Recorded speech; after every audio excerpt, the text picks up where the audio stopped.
Welcome to week 2, everyone. I'm gonna try to monitor the chat here. We've got chat coming in at the same time. So usually I can see that and see the screens, and I've got dual monitors going on right now. I'm recording from my office. I historically have a problem with Zoom crashing from my office or the internet crashing. So there may be technical difficulties that if you're here watching live, we'll work around as we get there, as they come up. But we are on week 2 of our 8-week class together. This class, we're covering this topic of self-awareness and also personality. So if you were with us after week 1, you guys just did some personality assessments. So we're going to talk about those towards the end and kind of fold those back into this idea of self-awareness. But first, I think I'm sharing screen. Yeah, can you guys see that? The nails on the chalkboard? Nice. Does anybody look at this and immediately cringe? Okay, me too. This is something I just the thought of this, like my like literal skin starts crawling.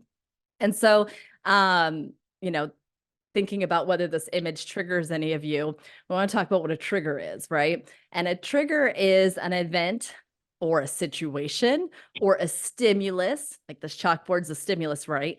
That activates a strong emotional reaction. So explaining this just a little more, a trigger. So first, they can be external. So they can be a specific tone of voice. Sorry, I was muting someone.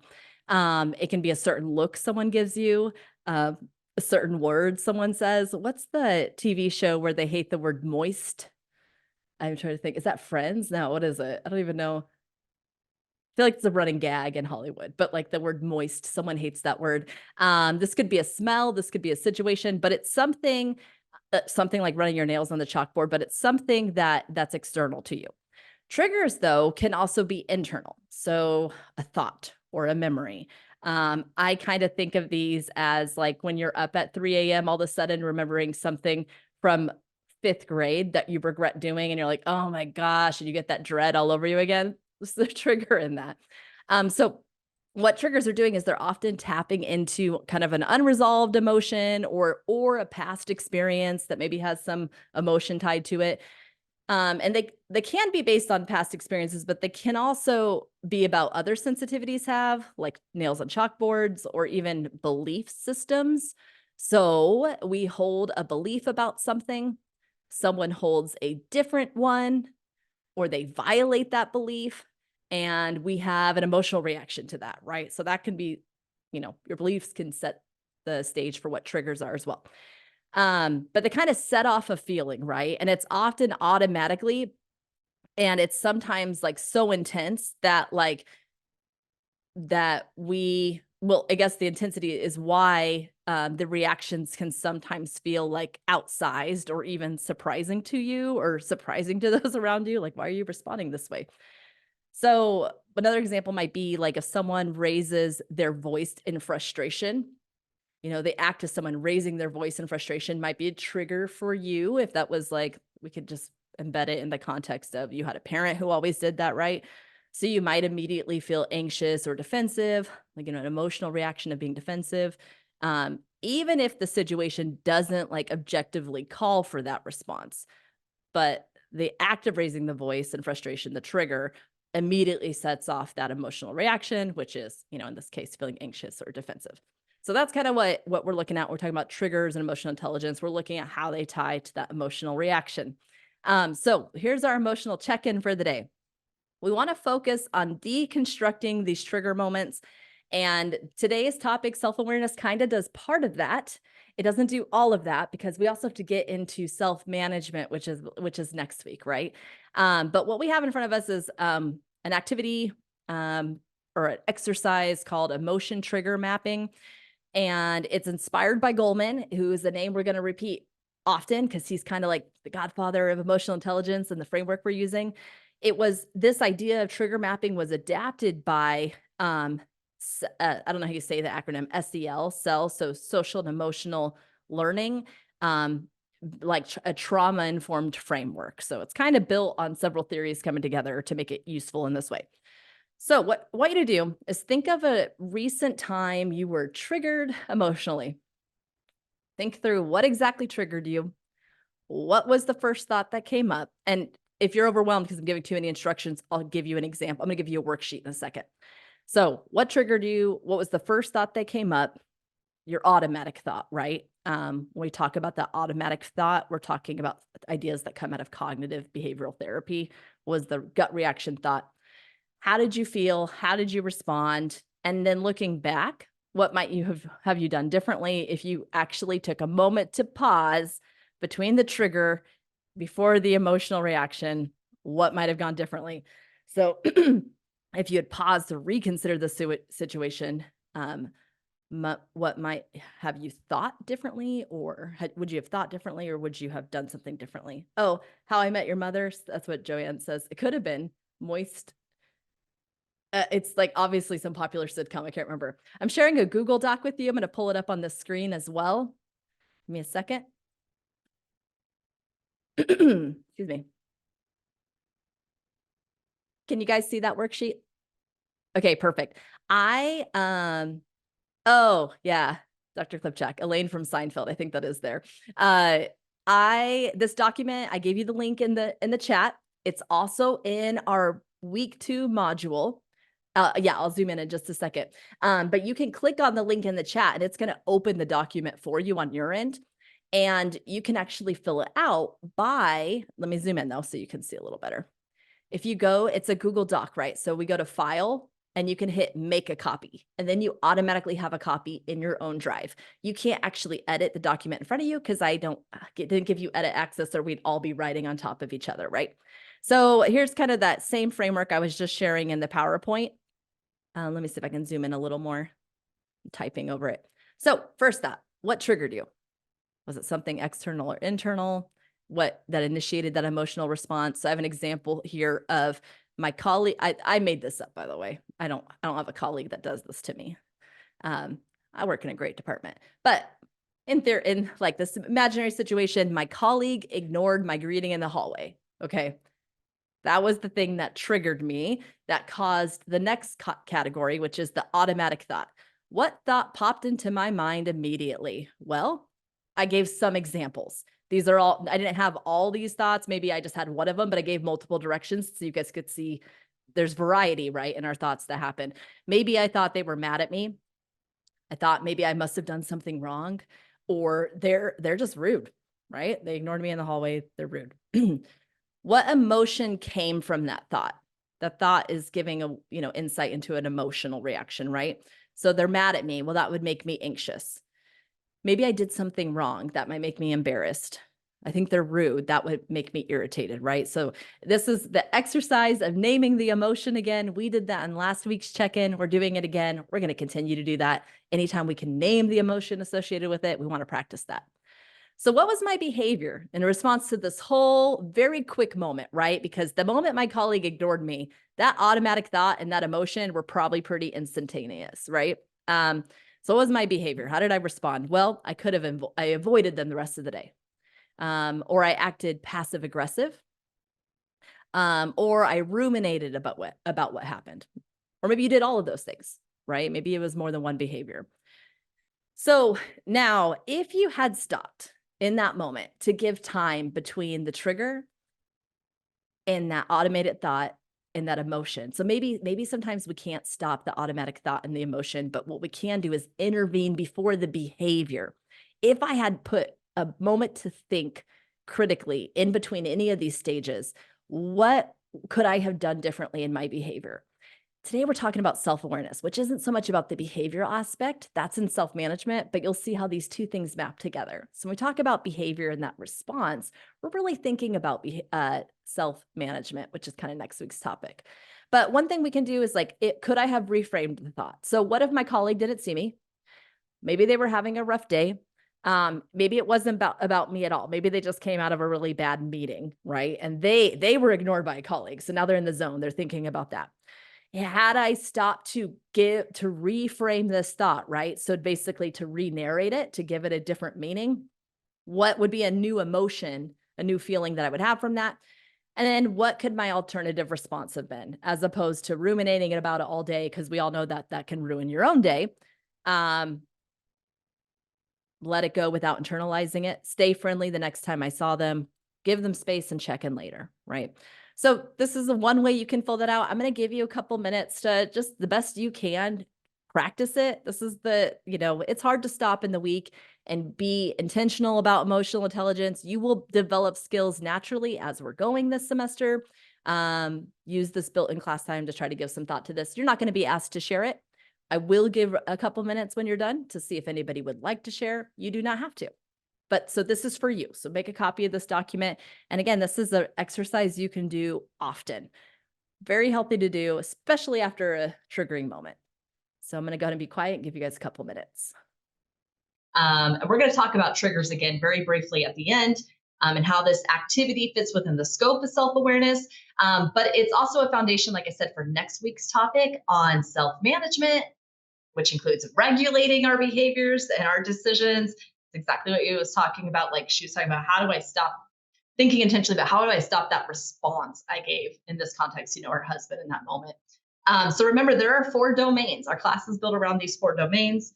And last week you had the opportunity for assessment 1 to take some emotional intelligence assessments that some of them measured like these 4 domains specifically, right? And that's kind of what they were modeled off of this. Now, when we talk about self-awareness, we're talking about recognizing your emotions and their impact.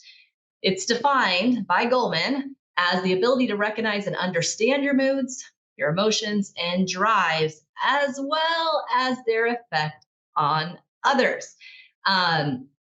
Why self-awareness matters. We're going to say all these matters. All of our domains matter, but why does self-awareness matter?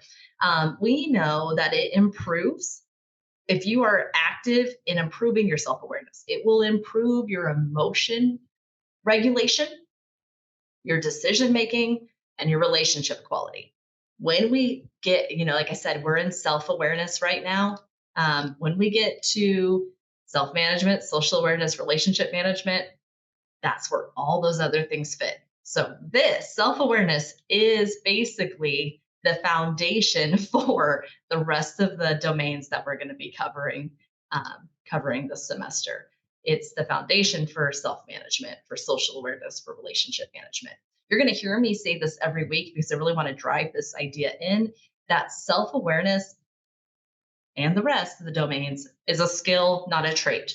For some of you, aspects of emotional intelligence are very innate to you. We're going to talk about empathy next week. Some of us are just very highly empathetic. And empathy also has, multiple sides. It's like a dice. It's got multiple sides to it, right? We're really good at some parts of it, maybe not others. So some of us have lived our life developing the skill of empathy. It's now so developed. It's like an everyday trait for us. But some of us need to develop it, and we can as a skill. It doesn't have to be a trait. It's not one of those things, it's not natural to me, so I can never do it. I'll never learn it. We actually can learn all these things. So we want to keep that mindset as we're moving forward. Now, when we talk about self-awareness, there's 2 kinds of self-awareness. There's internal, how we see ourselves, and external, which is how others see us. So this organizational psychologist, her research on self-awareness basically identified these 2 types. So internal self-awareness, which is how clearly you understand your own emotions, values, and your passions, your reactions, your strengths and weaknesses. We'll hear that term again, that phrase again later. So this type of self-awareness is literally self-reflection, knowing who you are on the inside. When we talk about that's that internal self-awareness. When we talk about external self-awareness, this is about understanding how others perceive you, seeing yourself from the outside. So how that behavior you have, or your tone, or your emotional reaction impacts those around you. And we're going to spend more time on this idea of perception as we move into self-management and social awareness. This is just kind of the first mention of it because part of self-awareness is seeing how you impact others. Now, some of you, when we think about these 2 types of self-awareness, some of you spend more time maybe in one of these camps than the other. For myself, I'll give an example. I spend a lot of time thinking about how others see me, to where it can be a detriment on how do I see myself? Do I really have a good grasp of that? You'll see in a minute when we talk about self-awareness, internal self-awareness, part of that is having self-confidence. And so if you spend too much time on the external aspect, you might actually be weakening some of the internal aspects. So we do want to focus on that. But um, we want to think about both types of awareness, external awareness. Like I said, we'll spend a lot of the semester actually or time together on that. So what's really cool, because with any framework, every good scholar breaks down ideas and theories into sweet, pithy little takeaways and skills and things you should acquire. So what's really cool about Goleman's 4 domains, and we're on self-awareness today as our domain, is he's identified 3 skills that make up emotional, intelligent self-awareness. Okay. And these are the 3 skills. We're going to go through each of these. Um, to be good at self awareness, we need to develop all 3 of these. You might find, hey, I'm actually really good at this one, but the other 2, I haven't given much thought. So let's dive in. Let's look at them. So, first one, emotional self awareness. This is the one we actually already have spent the most time on. This is the ability to recognize your emotions as they happen and then to understand how they affect your thoughts and behavior. With last week's emotional check in, with this week's emotional check in, we have been hitting this one on the head, emotional self awareness. It's important because if you don't notice your emotions, you can't manage them. And I know I'm going to say that in almost every class. Um, this category, this area, the skill helps you make better choices, avoid overreacting, and ultimately plays into your ability to communicate more effectively. See that word again later this semester. So, examples of emotional self awareness: noticing you're feeling anxious before a presentation and using breathing techniques to calm you down. Okay. Recognizing that you get irritated in a meeting with specific people. So you pause before responding sharply. You already know going in, this is going to be a tough meeting just because so and so is in there. Um, Realizing you're proud after finishing a project and then letting that motivate you to take on new challenges. So it's that recognizing that emotion all along the way and how that plays a role. Some crucial points about this camp. Goleman sees this as the foundation for everything else. Like, this is the start line. Like, if you don't know where to start here because it's going to make everything else easier. Without awareness, you can't regulate emotions. You can't empathize. You can't manage relationships. You can't do much. So this is the place I hope you all feel like you have a baseline in. Maybe it's where we need to improve. This one's really interesting. That the next thing I want to mention is the relationship to the body. Emotions often show up as physical signals first. Tight shoulders, your racing heart, short of breath, your stomachs and knots. So noticing these things about your body can help you catch emotions early. I didn't get to go down this rabbit trail, but there's rabbit hole. I think rabbit hole is the right phrase. There's obviously a ton of research out there connecting your body to your emotions. If you wake up feeling ill, you will, let's say you're just ill, you're just sick. Okay. Your body's just sick. It is hard to stay in emotional control all day when you're physically hurt. Or, my husband had kidney stones for like a month and it was terrible for him. And just every day just got more and more negative. It's like, I don't know why I'm doing this. Well, your body actually, your body health plays a role in how well you can manage your emotions. So if you're at, your baseline with emotional self-awareness is, average or, pretty low, the moment your body falls apart, it drops more, right? There's just a lot of connection between your body and your emotions. And if you're wearing all the wrong emotions, it has a negative impact on your health. If your health is, taking a dive, it has a negative impact on your emotions. So there's a lot of research you can go down there, just something to be aware of. And you're going to see some of the tips I give you throughout this time together over the next couple of weeks have to do with things like breathing, things like taking a walk, getting up from your desk, because it plays a role here. Now, many people, we talk about emotional self-awareness, we're talking about that fine-grained way of labeling that emotion, like at a really specific, what do we call it, Leslie? Emotion, I already forgot the phrase. But the idea that you are zeroing in specifically on naming the emotion and not like these big emotion ranges. So like, anger, joy, sadness, we can label those, but you might miss the subtle distinctions of irritation versus unease versus contentment, that shape behavior. So if you have an inability to label emotions at like a really descriptive level, that might be a little bit of a blind spot that you're experiencing in this area right now. Accurate self awareness. This was skill number two. This means having a clear, honest picture of your strengths and weaknesses, knowing what you're good at and what you need to improve on. Now, this area, if you have accurate self awareness, that's obviously the best way to lead to growth. It allows you to ask for help when you need it. It allows you to identify things that to be a part of things that build on your strengths. It allows you to avoid blind spots that could hold you back because you already know what makes you thrive, what makes you, melancholy and, want to lay in bed all day. When you're high, when you have a good, when you're, I guess, zeroed in on this area, you're setting yourself up for for success because you already know what essentially kind of what your triggers are in some ways. So this would be like, it's not necessarily just an emotional intelligent example, but like someone who recognizes they're really strong in writing, but they need to improve in public speaking. So they're intentionally signing up for a speaking workshop. When we look at later domains of emotional intelligence, speaking and how all those things play a role, they play a huge role in emotional intelligence. So that is an example that fits there. It just doesn't make sense yet till we get to that later part of the class. Um, Accepting that you need help with the project and asking a peer for support, that would be a good example too of having accurate self-awareness. Already knowing, hey, this is where I'm going to probably drop the ball on this. Let me go get help. Now, some key points about accurate self-awareness. It's not just knowing strengths and weaknesses, but being comfortable with them. So people high in this skill aren't defensive about weaknesses. They just see them as for what they are, and they see them as areas of growth. And they also know, if you're familiar with Clifton Strengths and the philosophy behind that, they also know how to leverage their strengths, for lack of a better word, because that's also the word embedded in the assessment, leverage their talents to compensate for areas of weakness.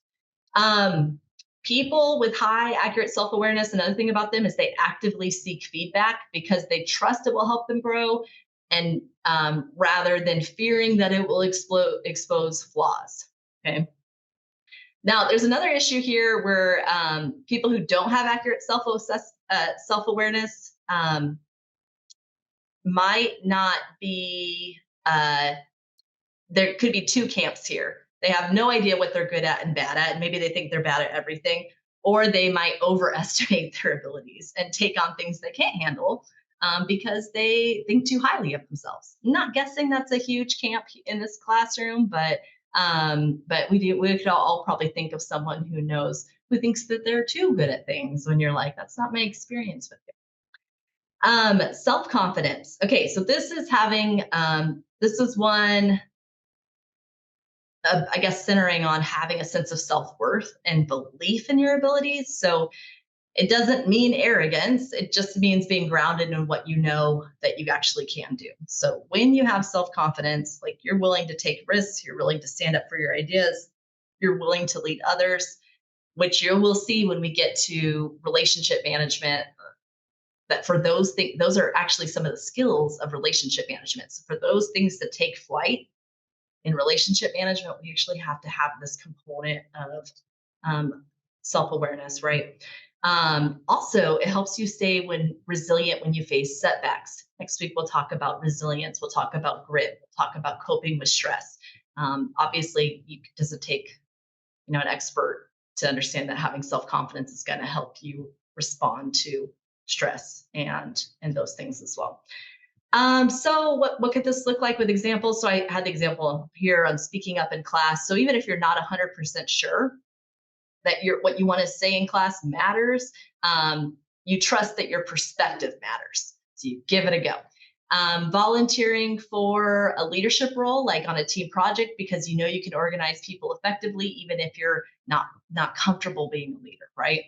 Another thing here would be handling criticism without crumbling, because you understand that one piece of feedback doesn't define your entire ability, right? And I'm someone who's very sensitive to feedback. I dwell on it, I take it in, and I let it ruin my night. So, but it's pointing to low self confidence, and it's pointing to a low self awareness in a lot of ways. So I know that I can speak to it, and I can also actively develop skills to be better at this. Crucial points again, this is not arrogance. This is like true self confidence is grounded in reality, not in like an inflated ego. It's knowing your worth without needing to put others down at the same time. Um, when you have self confidence, there's a link to courage here. Kind of, it enables you to act on your values, even when they're not popular. It feels resistance. So, like bouncing back after mistakes. And then confident people, obviously, there's this idea of like, you're going to hear this throughout the semester. We're not necessarily, you can tell my rhetoric of someone who teaches 16-week courses throughout our class together.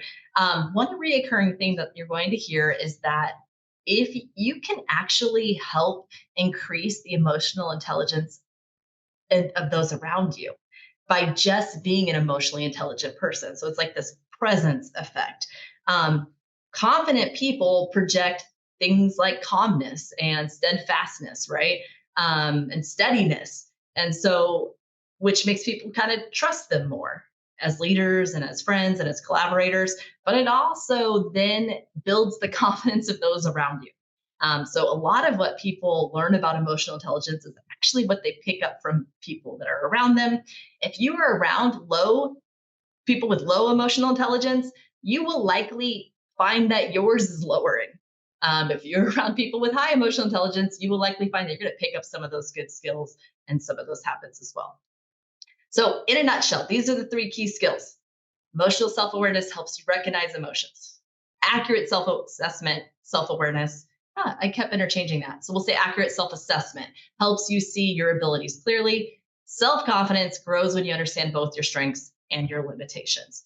And this is basically to be good at self awareness, which is the domain we're in, you want to focus on all 3 of these. Um, and hopefully you're seeing one where you're like, hey, this one's a home base for me. I'm really good at this one. Why does self-awareness as a domain matter? We've kind of hammered in some of these, but just to give a couple more details on it, it really is the first step in managing emotions. So Goleman, he places self-awareness as the core of the emotional intelligence model. If you can't recognize your emotions as they arise, it's nearly impossible to manage them effectively or use them constructively, right? Self-awareness precedes self-regulation. So you have to notice something before you can fix how you're acting on it. What else? This idea of emotions serve as data. Brackett, I think in 2019, he did this. I think his name is Mark. Did an article on emotions. They're not just feelings. They're actually you can kind of conceptualize it as data, whatever dialect you speak, that provide valuable information about your needs, your environment, your values. So self-awareness kind of allows you to tune into that data that your brain and your mind and your emotions already consist of. Because they'll conceptualize it that way. It's like actual data you get to mess with it. So without it, without tuning into it, your emotions get to operate kind of unconsciously, and they drive your behavior as opposed to reflection driving your behavior. I've said this several times, but it increases self-awareness, improves your decision making. That's something we're going to talk about next week. One of the things that I know some research, and it's about 2005, which doesn't feel that long ago, but it really, I guess, was 20 years ago, but it was really big news at the time. But basically, leaders that have high self-awareness are way more effective and are way better at being able to navigate conflict and lead teams. So they're seeing, we'll talk about the implications in your offices or in your work life a lot, but there's a distinct difference between a leader with high emotional intelligence and those that don't have it. Reduces emotional reactivity. Well, yeah, so that gut reaction, we can control that. We absolutely can control that. We don't have to be led by our gut reactions. There's some neuroscience science research, so research on the brain that suggests that labeling your emotions and being aware of them actually helps shift activity from one part of your brain to another part. So specifically from the amygdala, which is like your reactive center, to the prefrontal cortex, which is the regulation center. So when we do things like name it and tame it, um, when we stop to pause, reflect, and respond, we're actually doing a whole cognitive, like a brain, removing the camps of our brain we're using. And I'll mention, I think it's next week, actually, how your brain fits into this. So we talk about emotions, where we're not just talking about something we can't, something, I don't know, that's not tangible, something that's just from a heart, right? We're actually talking about the wiring of your brain through most of the things we're talking about with this. Strengthens interpersonal relationships. That's going to be, I think, week 4 or 5, and supports well-being and all those great things. Obviously, we know that Brown and Ryan, they did some research on psychological well-being, self-acceptance, authenticity. All of that's tied to self-awareness. So that's super, super important to us. What does lack of self-awareness look like? What does it look like when someone is really low in this category, in this domain? And that one's tough because we said it numerous times, self-awareness is the starting point for emotional intelligence. So odds are if someone is low and lacking self-awareness, they're also really struggling in all the other domains and have very few relationships. We're just going to talk about what that might look like in the wild, right? What does it look like when you see someone without self-awareness? What can how does it show up, right? So someone who, I say, this emotional reactivity, basically what I'm saying is that you're going to see someone responding impulsively or irrationally to stress or conflict, right? These are people who aren't good at identifying their emotions. You might ask them, what's wrong? I'm just mad. Well, why? I don't know why. I'm just mad. Okay. They can't describe their feelings clearly. And yeah, that's what's kind of happening there. People like this, or you lived these moments, right? Blaming others, that's a big one. People with low self awareness tend to blame others, shifting responsibility, deflecting feedback, um, difficulty recognizing how their own actions contributed to the problem. I feel like some of this I'm describing is like my teenage daughter.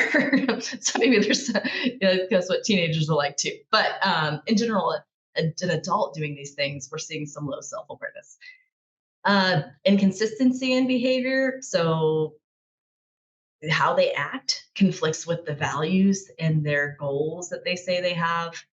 Low empathy, social missteps. So things like interrupting people frequently, dominating conversations, reacting instinctively. It's kind of what we're seeing socially. So low social skills. A big one, oh yeah, narcissist. So a narcissist would fit here. They might have, yeah, absolutely. But not everyone who is in low self-awareness is a narcissist. So we want to clarify that, right? We could put a narcissist here too. Fixed mindset and resistant to feedback. Basically, there was some research in 2000. Yeah, I have the citation here. So in 2018, they found that 95% of people believe they are self-aware, but only 10 to 15% actually are. So we kind of lack insight into how we actually see ourselves, how we're seen by others. Instead, we're kind of people, we a lot more people than not believe that their behavior is always justified or appropriate, regardless of the outcome. A lot of us avoid or resent criticism, even if it's constructive, especially constructive criticism. So we see that here in that lack of self-awareness. Emotional exhaustion. I mean, that one's kind of in burnout, basically when they have an emotional limit. People with low or lack of self-awareness have an emotional limit and then they crash and then they just flip a switch. That's kind of what it looks like in the wild. Let's talk about how you grow in these areas. What is it you're supposed to do? really interesting.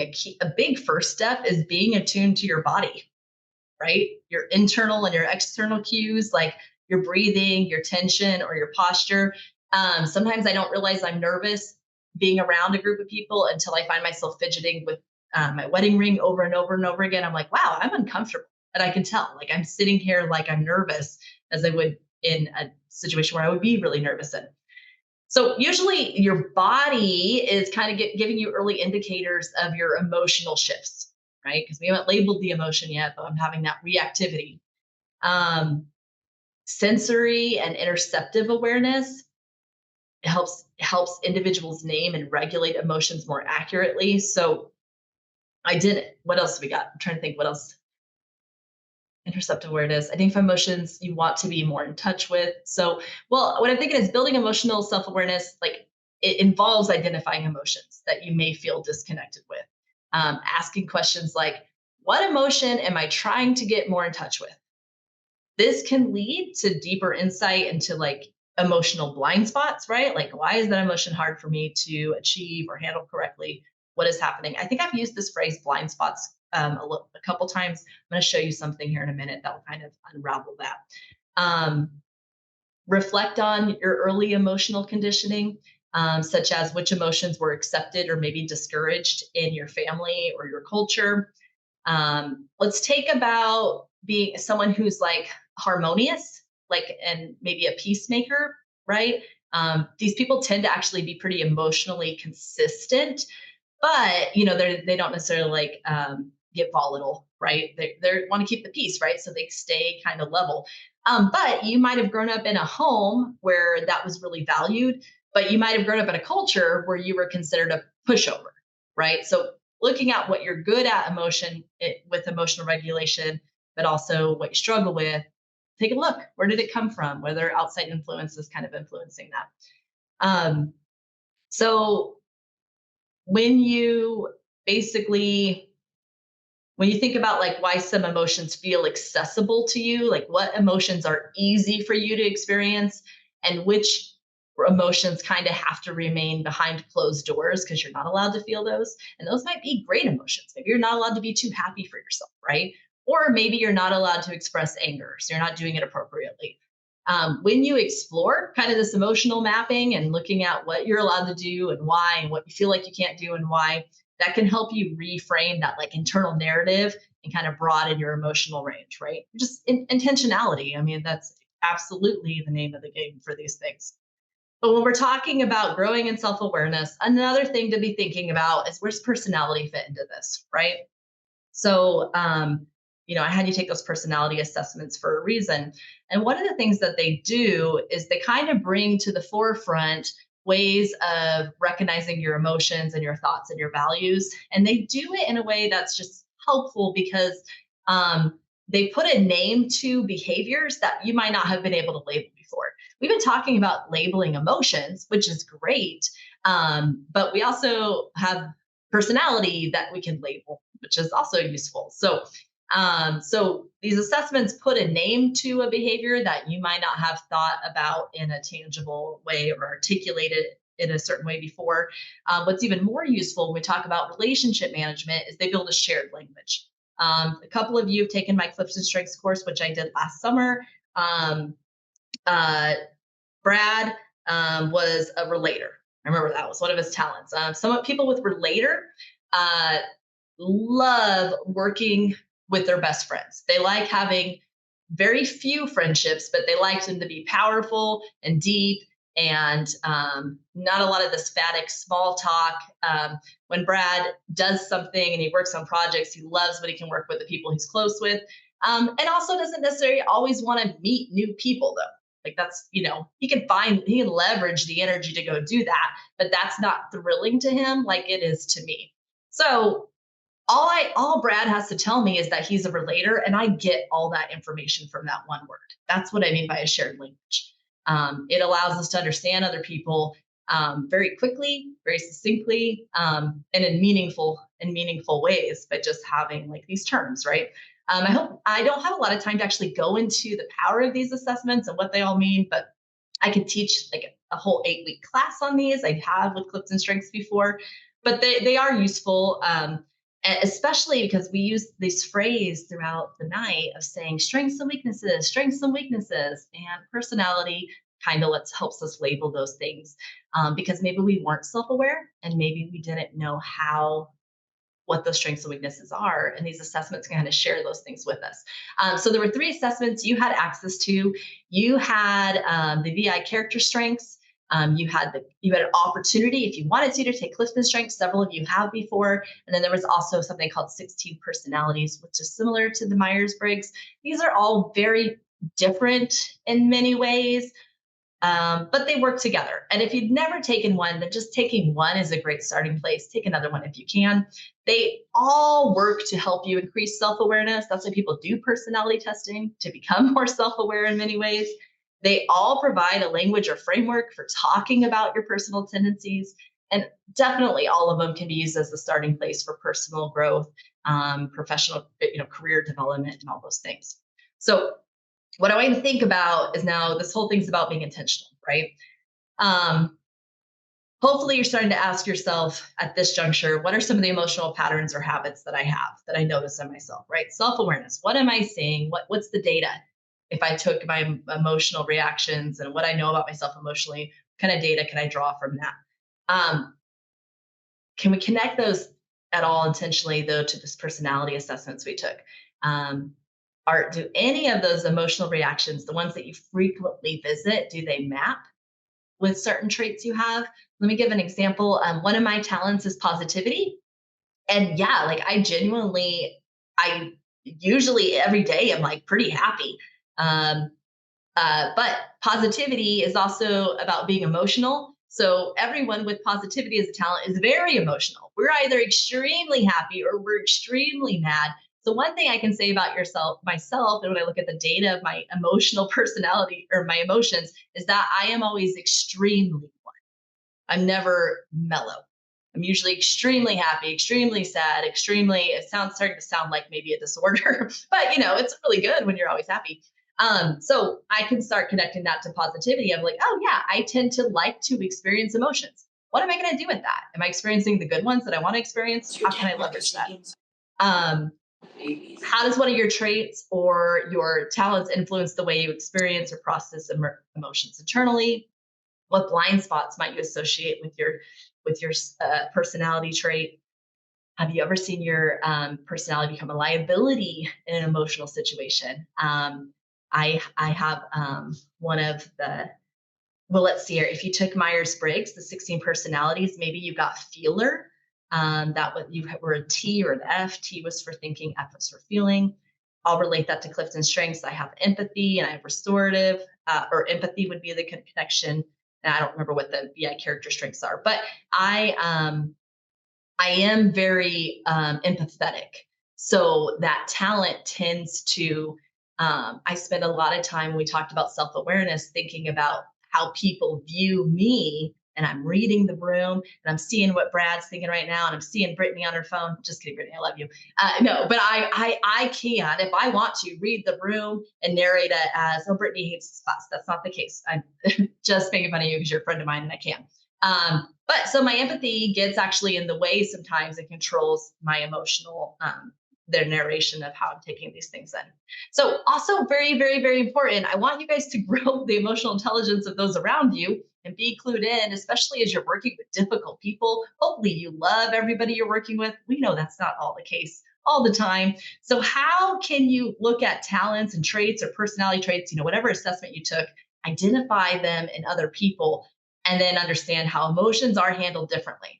The way you do it might not be the best way. You have to factor in the reality of other people and that there's other ways to do this. So here's a starting place for you. I'm going to exit screen real quick and show you something.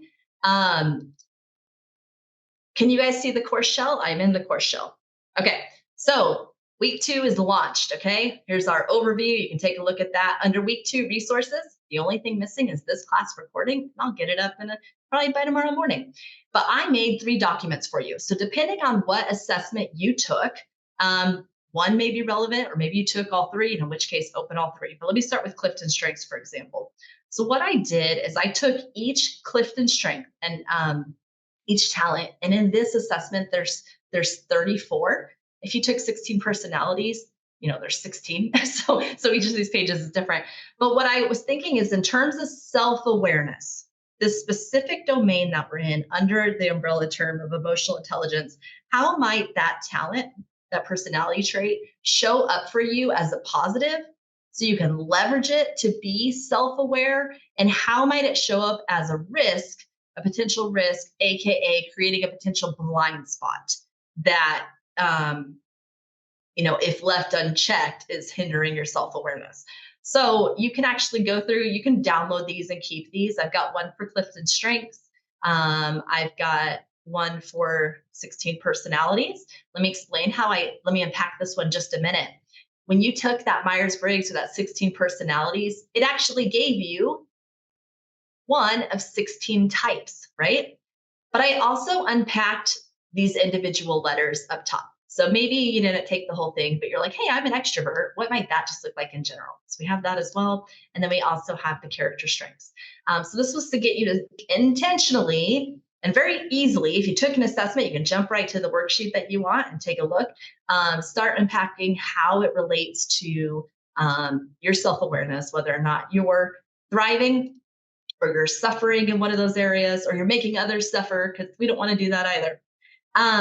It's 7:27. Let's quickly circle back to emotional triggers real quick. So this is where we started the class.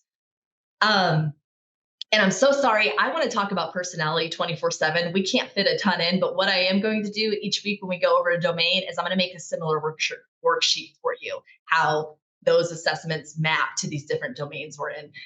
Anybody who ever just wants to shoot the breeze about personality assessments, call me. I can talk about it for hours. So, but circling back to where we started, when we talk about emotional reactions, emotions in general, they often happen automatically. They often happen very quickly without us going through that slower, conscious, rational thought moment, right? So this means that when a trigger hits, your brain responds instinctively before you can even realize what's happening.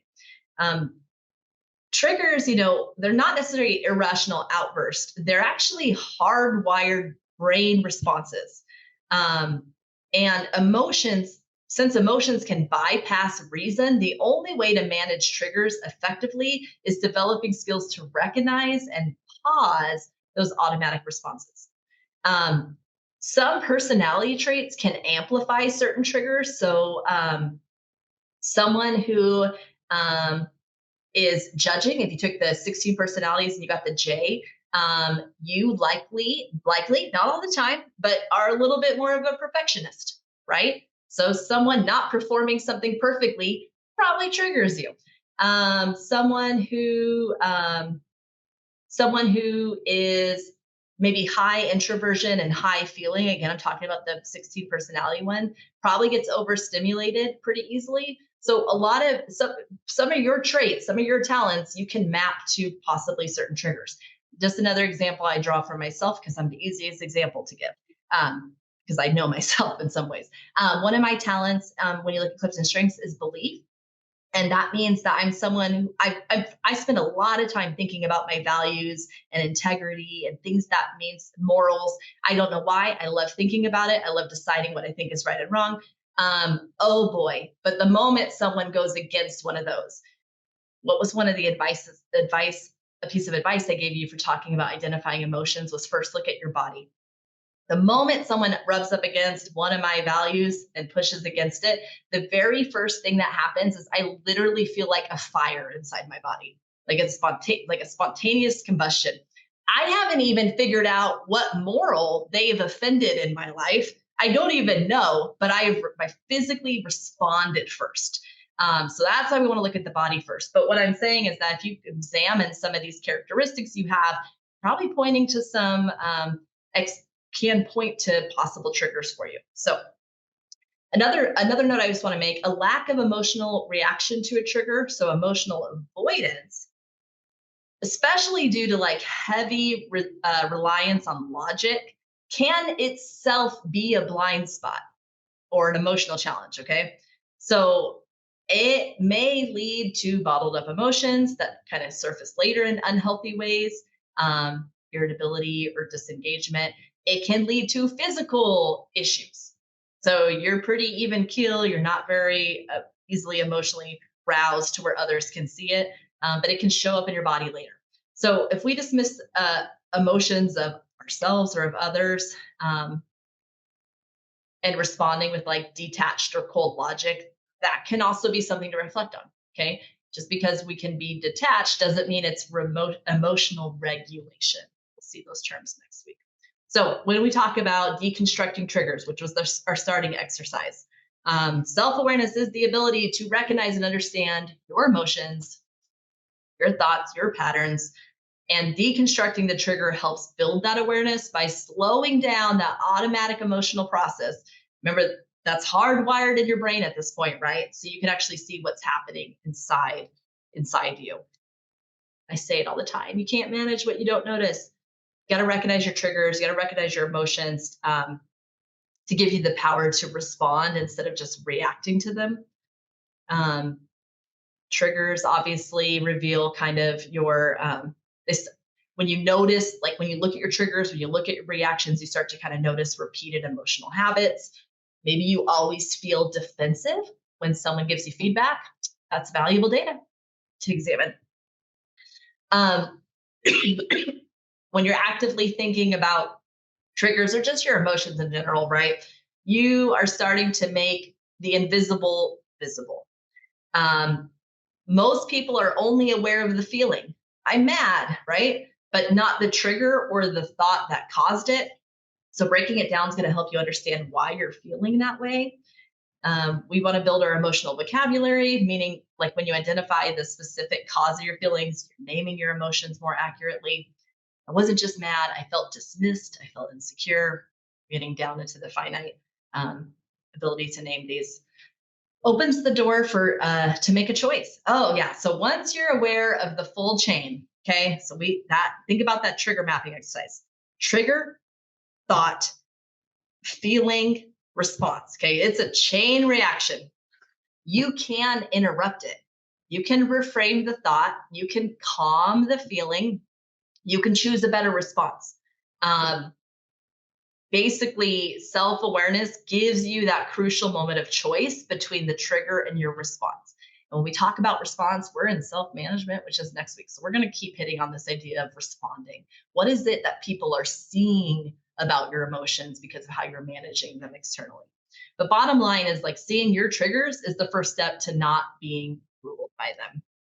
Let's talk quickly about the assignments. There's the journal, the regular journal. You're just going to mark it off as complete. I hope that wasn't problematic for anybody. I hope it felt like a very quick thing to do. I'll show you the prompt in a second. And then we've got these assessments, which I'll show you in the course shell. But the prompt is also in the course shell. But just this is like an intentional time to take that worksheet I gave you. Let me actually go over to our course. The prompt. And if you're looking at this course shell going, hey, that doesn't look like mine, it's because this is the teacher view. So yours looks similar, but obviously you can't see week 3, week 4, and such. Only I see that. This is just for you to take maybe some intentional time to think about how your personality results map to this idea of self-awareness with a couple prompts there, and then using those worksheets I gave you. That's a suggested journal prompt. Of course, journaling is whatever you want it to be each week. It's about being intentional. The assessments, okay, do not get overwhelmed. There's quite a bit happening here. It doesn't look like that at the moment because nothing's loading, but give it a second and refresh it.